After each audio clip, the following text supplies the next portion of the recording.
Hello everyone, welcome to my channel students. आज हम लोग पढ़ने वाले हैं यूनिट्स एंड मेजरमेंट में सिग्निफिकेंट फिगर्स। लेकिन सिग्निफिकेंट फिगर्स यदि हम पढ़ रहे हैं तो डाउटफुल फिगर्स या अनसर्टन फिगर को भी पढ़ना बहुत ज़रूरी है। तो हम इसे क्यों छोड़े, इसलिए सारा कवर करने वाले हैं। जैसे आप जानते हैं मेरे चैनल पर सारी चीज़ें मैं एक एक करके कवर करा देता हूँ, कुछ भी पॉइंट छूटना नहीं है, सब आपको मिल जाएंगे। रही बात नोट्स की, तो मैंने आपको ऑलरेडी डिलीवर कर दिए, नहीं किए आपने डाउनलोड तो जल्दी से जाके डाउनलोड कीजिए, लिंक डिस्क्रिप्शन में दी हुई है। चैनल को सब्सक्राइब नहीं किया तो फटाफट सब्सक्राइब कीजिए ताकि आपको आने वाले सारे वीडियो 1 बाय 1 मिल सके, आपके नोट्स कंप्लीट हो सके।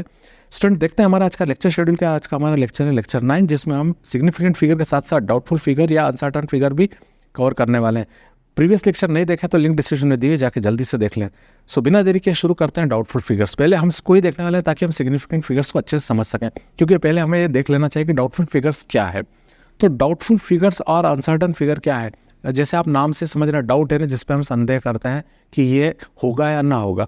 देखिए यहाँ पे कुछ चीज़ें मैं समझाऊंगी, लेकिन मैं आपको प्रैक्टिकली बहुत अच्छा समझा पाऊंगा, वो ज़्यादा अच्छा रहेगा यहाँ पे आपको बताने के साथ साथ। The accuracy of measurement depends upon least count of instrument.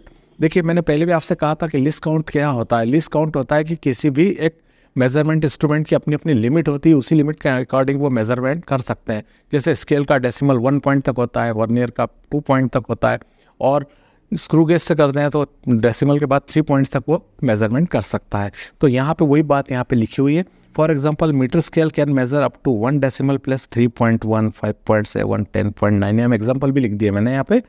Vernier callipers can measure up to 2 decimal places, जैसे 0.25, देखिए डेसिमल के बाद 2 प्लेस दिख रही है यहाँ पे, 0.37, 0.09, इस प्रकार से ये। Now suppose length measured in centimetre by metre scale. हम कोई लेंथ सेंटीमीटर में मेजर कर रहे हैं किसी मीटर स्केल के थ्रू, तो हमें मिलती है length 2.5। So it is possible, तो ये संभव है दैट लेंथ में भी 2.49। हमने ये मेजर की 2.5, लेकिन हो सकता है कहीं एक्यूरेटली की थोड़ी एक्यूरेट वैल्यू कम हो गई, 2.49, या थोड़ी सी ज़्यादा हो गई, 0.25, 2.51 हो गई। So therefore is a measurement of 2.5, the figure 5 is called doubtful figure. और यहाँ पे जो हम किसको, जिस 5 को देख रहे हैं कि वो 5 चेंज होकर 49 हो रहा है, वो 5 चेंज होकर 51 हो रहा है, तो ये डाउटफुल है कि ये क्या बन सकता है, ये भी हो सकता है, ये भी हो सकता है। तो इस कंडीशन कारण इस 0.5 को, यानी जो 5 लिखा है वही हमारा क्या होगा, डाउटफुल फिगर या अनसर्टन फिगर माना जाएगा। सो 5 इज कॉल्ड डाउटफुल और अनसर्टन फिगर। तो ये आपको प्रैक्टिकली ज़्यादा अच्छा समझ में आया, जो एग्जाम्पल के थ्रू यहाँ पे बताया। अब इसकी डेफिनेशन आप चाहो तो देख सकते हैं, लिख सकते हैं। इसकी डेफिनेशन में लिखा हुआ है, when a measurement is express within the limit of accuracy of measuring instrument, then the last digit of measurement is known as doubtful and और अनसर्टन फिगर। तो देखिए लास्ट, अब हम कर रहे हैं मेजरमेंट, उसमें जो लास्ट हमारा जो फिगर होता है या लास्ट हमारा जो पॉइंट होता है, जो नंबर होता है, वही हमारा डाउटफुल अनसर्टन कहलाता है। तो सबको समझ में आ जाएगा, छोटी सी बात है, लेकिन इतना जरूर ध्यान रखें कहीं कन्फ्यूजन न हो जाए कि doubtful figure, uncertain figure, significant figure तो नहीं। सिग्निफिकेंट फिगर कुछ अलग चीज़ है, जिसको सिग्निफिकेंट नाम से पता लग रहा है कि उसके अंदर उसकी इंपॉर्टेंस ज़्यादा होगी। डाउटफुल में हमको पता लग रहा है कि डाउटफुल है, कुछ ना कुछ कम ज़्यादा हो सकता है। तो देखिए यहाँ पे सिग्निफिकेंट फिगर्स के बारे में बात करते हैं। When we measure physical quantity, it measured value of the last value is uncertain and the rest value is certain. ठीक है, क्योंकि देखिए हम डेसिमल में कुछ मेजर करते हैं तो जो लास्ट वैल्यू, या सिंपल मेजरमेंट करते हैं तो जो लास्ट वैल्यू होती है वो अनसर्टन होती है, बाकी सारी सब क्या मानी जाती है, सर्टन वैल्यू मानी जाती है। For example in 5.8 there are 2 significant numbers, 5 is certain figure but 8 is doubtful figure. यहाँ पे सिग्निफिकेंट फिगर तो दोनों है, सिग्निफिकेंट है ना जिसका इंपॉर्टेंस हो, भाई देखो मेजरमेंट क्या है तो 5.8 है, तो हम ऐसा नहीं कह सकते कि इसको 5 को सिग्निफिकेंट मान लो, फिर 5.8 है तो 8 भी तो सिग्निफिकेंट है, या केवल 8 को नहीं मान सकते, 5 भी तो है, तो सिग्निफिकेंट तो दोनों रहेंगे। लेकिन सर्टन कौन है, 5 है, और अनसर्टन कौन है, 8 है। यानी डाउटफुल कौन है, 8 है, डाउटफुल 8 है, लेकिन सर्टन कौन है, 5 है। तो आपको ये बात समझ में आ गई। इन 562.7, अब ये इतने kg वेट हमने लिया। हियर आर 4 सिग्निफिकेंट फिगर्स, क्योंकि 1 2 3 4 चारों इंपॉर्टेंट है, चारों सिग्निफिकेंट है, तो सिग्निफिकेंट तो है। लेकिन 5 6 और 2 जो है यहाँ पे देखिए, 5 6 और 2 वो सर्टन फिगर है, लेकिन जो 7 है वो डाउटफुल फिगर है, तो अनसर्टन फिगर नाम दे दिया इसमें। डाउटफुल या अनसर्टन दोनों एक ही वर्ड है, यहाँ पे आप दोनों यूज कर सकते हैं। So the number of digit use to express accurately the measured value of physical quantity is called significant figures. Significant figure वो एक नंबर है जिसमें आप कोई फिजिकल क्वांटिटी को मेजर करते हैं, तो मेजरमेंट के थ्रू जो हमें नंबर्स प्राप्त होते हैं वो सारे नंबर्स सिग्निफिकेंट नंबर कहलाते हैं। उन सिग्निफिकेंट नंबर्स में से हम अलग करते हैं कि कौन सर्टेन है और कौन डाउटफुल है, जो मैंने आपको अभी करके बताया। To find the significant numbers the following points are to be remember. यहाँ हमें कुछ पॉइंट्स याद रखना है कि हमें पता करना है कि सिग्निफिकेंट नंबर कौन कौन से हैं और कौन से नहीं है। देखिए, bye changing decimal point numbers of significant figures does not change. आप डेसिमल नंबर चेंज कर देते हैं, डेसिमल के बाद ये आगे या पीछे नंबर चेंज करते हैं, तो उससे उनके नंबर्स को कोई चेंज नहीं होता। जैसे 1.324, देखिए यहाँ पे 1 एक आगे जो नंबर है वो हमारा सर्टेन नंबर है और 234 डाउटफुल है, लेकिन टोटल सिग्निफिकेंट नंबर कितने आ रहा है? 1 2 3 4, टोटल सिग्निफिकेंट नंबर यहाँ 4 रहेंगे। तो यहाँ पर देखिए डेसिमल की प्लेस चेंज करके 2 के बाद कर दी गई, तो इस बार हमारे पास सर्टेन नंबर 1 और 2 हो गए और डाउटफुल 3 और 4 हो गए, लेकिन सिग्निफिकेंट का नंबर तो सेम रहेगा। इस प्रकार से हम कह सकते हैं कि by changing decimal point the number of significant figures does not change, वो चेंज नहीं होता है।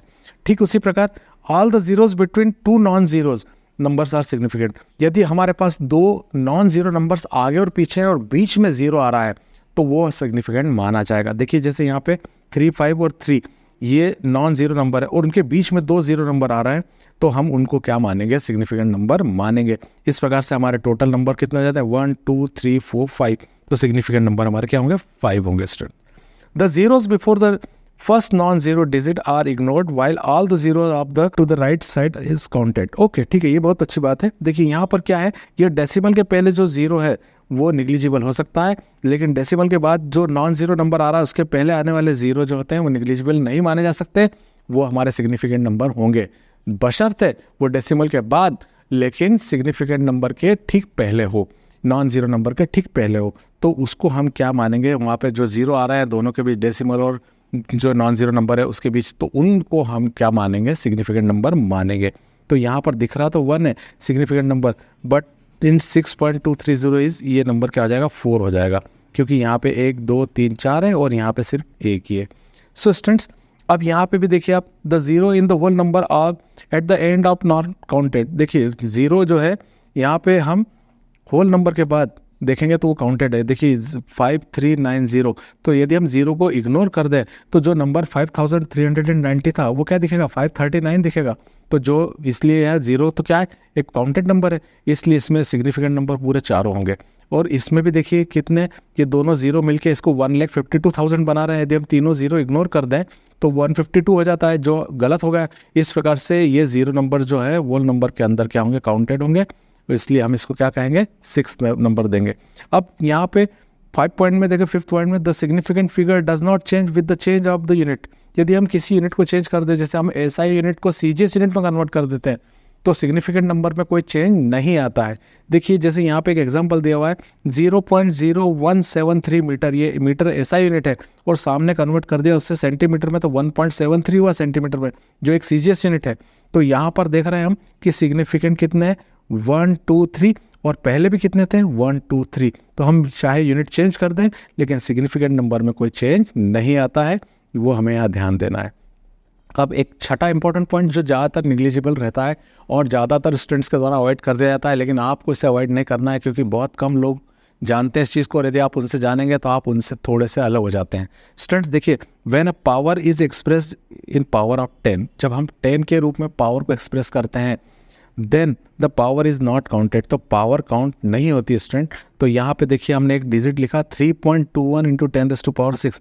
आप 10⁻⁶ को पूरे को निगलेक्ट कर सकते हैं और आगे के डिजिट जो है सिग्निफिकेंट नंबर बन जाएंगे 1 2 3, तो इसमें सिग्निफिकेंट नंबर कितने होते हैं? 3 होते हैं। तो इस प्रकार से आपने समझ लिया कि पावर कितनी ही बड़ी हो, चाहे वो कितना ही बड़ा नंबर हो, वो हमारे सिग्निफिकेंट नंबर में नहीं आता है। हमारा सिग्निफिकेंट नंबर सिर्फ अगला ही माना जाता है जो पावर वाली 10 की पावर में, ध्यान दें इस बात को कि वो 10 की पावर में होगा, तो यहाँ पे हम इसको सिग्निफिकेंट नंबर मान लेंगे। इस प्रकार से सारे सिग्निफिकेंट नंबर के रूल्स मैंने समझा दिए कि कहाँ किसको मानना है, कब नहीं मानना है, और साथ में इसके पहले मैंने आपको डाउटफुल या फिर अनसर्टन नंबर को भी समझाया। स्टूडेंट्स ये दोनों बार बार प्रैक्टिस करने से समझ में आ जाएंगे। एग्जाम्पल ज़्यादा से ज़्यादा लेकर उन्हें सॉल्व करें और प्रैक्टिस करें तो आपके लिए ईजी हो जाएगा। सो पढ़ते रहिए, मिलते हैं नेक्स्ट वीडियो में। Till the stay blessed and good bye.